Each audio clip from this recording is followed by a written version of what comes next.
Bonjour, ici Marine du blog marinecats.com. Dans cette vidéo, on va parler de peur et espoir. Même combat, mais avant ça, si ce n'est pas déjà fait, vous pouvez vous abonner à ma chaîne YouTube. C'est gratuit, vous suffit de cliquer sur le bouton rouge en bas à droite de la vidéo et ensuite sur la cloche pour recevoir une notification dès que je publie une nouvelle vidéo. Alors la peur, en général, c'est un sentiment qu'on n'aime pas ressentir, à moins qu'on soit bien en sécurité, par exemple, devant un film d'horreur pour avoir le frisson. Mais la peur, ça peut nous pousser à fuir une situation capable de provoquer de l'anxiété chez nous. Et si vous êtes sujet à l'anxiété, j'ai fait une vidéo sur une astuce pour réduire l'anxiété. Vous avez le lien sur le i comme info en bas dans la description sous la vidéo. Et je vous mettrai là aussi toutes les vidéos dont je parlerai ici. Sur le i comme info et dans la description sous la vidéo. Et donc, la peur, ça peut aussi nous empêcher de titiller notre zone de confort. Là aussi, j'ai fait une vidéo sur la zone de confort. Et elle peut freiner notre progression et nous empêcher de changer. La peur peut vous empêcher de changer. Là aussi, j'ai fait une vidéo là-dessus. Et comme toute émotion négative, la peur a son utilité. Je fais aussi une vidéo sur le fait que les émotions négatives ne sont pas le problème, ce qui peut paraître paradoxal. Et donc, en fait, la peur, elle a eu son utilité pendant des milliers et des milliers d'années, encore maintenant, pour perpétuer tout simplement l'espèce humaine. Mais dans nos sociétés, la majorité du temps, il se trouve qu'on peut ressentir une peur démesurée pour des choses qui ne représentent pas de risque pour notre vie, notamment. Et donc la peur, si elle est trop souvent ressentie, en fait, elle a des effets néfastes, elle épuise notamment le corps et le mental. Alors que l'espoir, au contraire, il est perçu beaucoup plus favorablement parce qu'il porte en lui le germe d'un futur positif. Il paraît plus lumineux que la peur, qui elle paraît beaucoup plus sombre. L'espoir fait beaucoup plus envie. Mais en fait, la peur et l'espoir sont beaucoup plus proches l'un de l'autre qu'on pourrait le penser. En fait, l'un et l'autre peuvent tous les deux pousser soit à l'action, soit à l'inaction. Ça dépend de la personnalité, du contexte de chacun. Et donc peut-être qu'on peut être paralysé par la peur, ça c'est un truc qu'on a bien en tête, mais des fois on se dit comment l'espoir pourrait pousser à l'inaction? Mais c'est le cas dans l'espoir pervers. J'ai fait une vidéo là-dessus parce que l'espoir pervers, ça peut vraiment réduire votre estime socle de votre bien-être, et j'ai fait aussi une vidéo sur 6 signes pour savoir si votre estime de vous-même est trop faible, et à ce moment-là c'est intéressant de l'améliorer. Et puis je vous mets aussi un lien dans la description sous la vidéo pour télécharger mon livret dédié à l'estime de soi que je vous offre avec plaisir. Il y a le philosophe stoïcien Sénèque qui a rapproché la peur et l'espoir dans un de ses écrits et qui dit, à un moment donné, « Et qu'a-t-on dit ? Cessez d'avoir de l'espoir et vous cesserez d'avoir peur. » La cause première de ces deux maladies est qu'au lieu de nous adapter aux circonstances présentes, nous projetons nos pensées dans un futur lointain.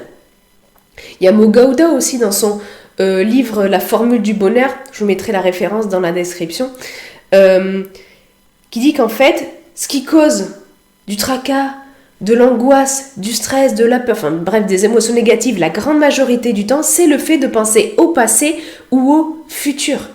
Donc peur et espoir, en fait, se manifestent par une projection que l'on fait dans le futur la grande majorité du temps. Pensez à l'espoir déçu, qui est une forme de crainte, par exemple. Et Sénèque, en fait, il nous invite à focaliser beaucoup plus notre attention sur le ici et maintenant et beaucoup moins sur le futur. Parce que trop penser au futur peut nous faire basculer dans l'espoir ou la peur qui peuvent entraîner des émotions et pensées négatives. Et j'ai fait aussi une vidéo sur 3 outils pour vous libérer des émotions et pensées négatives. Vous avez le lien dans la description comme pour les autres. Et donc, l'espoir, en fait, il contient en lui de l'inquiétude. L'inquiétude de ne pas obtenir ce que l'on souhaite. Comme la peur, en fait, quelque part. Par exemple, prenez le cas d'un combat. On espère gagner, on craint de perdre et on peut aussi avoir peur de se blesser grièvement. La pensée stoïque, en fait, elle est centrée autour du fait que ce qui nous cause du tort, ce ne sont pas tant les choses et les événements que l'opinion que l'on a d'eux, que l'on se fait nous-mêmes d'eux. Et ce sur quoi on a le plus de contrôle, insistent les stoïques, c'est notre esprit, notre raison. Et en fait, c'est ce que l'on souhaite qu'il advienne dans le futur, c'est-à-dire nos attentes. Et j'ai fait une vidéo sur les attentes, qui nous cause du tracas. On veut que la situation tourne à notre avantage, que notre espoir soit comblé, que notre peur s'évanouisse. Mais les stoïques disent, en fait, ce que l'on doit le plus désirer est ce que l'on possède déjà. Et on retrouve là le concept de gratitude, par exemple. Sinon, si ce que l'on désire n'est pas en notre contrôle, notamment, ce qui est le cas souvent de nos désirs, finalement, eh bien, les émotions et pensées négatives peuvent surgir, comme l'espoir pervers, comme la crainte, la peur. Donc, ce que les stoïques nous invitent à faire, et notamment Sénèque, c'est quand vous espérez, quand vous avez peur, demandez-vous quel contrôle avez-vous sur la situation. Si vous n'en avez aucun, pourquoi vous causez du tort avec de l'inquiétude, de l'angoisse, du stress, à penser au futur. Faites de votre mieux pour alors focaliser sur le ici et maintenant. Peut-être aussi que vous avez une petite partie de contrôle sur la situation, une part plus ou moins grande. Et à ce moment-là, agissez sur ce sur quoi vous avez du contrôle et lâchez prise sur le reste. Par exemple, avec la technique des 4 ZI, j'ai fait une vidéo là-dessus. Vous avez le lien dans la description. Et en tous les cas, faites de votre mieux pour gérer les circonstances présentes, pour vous adapter au mieux à elles, telles qu'elles se présentent à vous.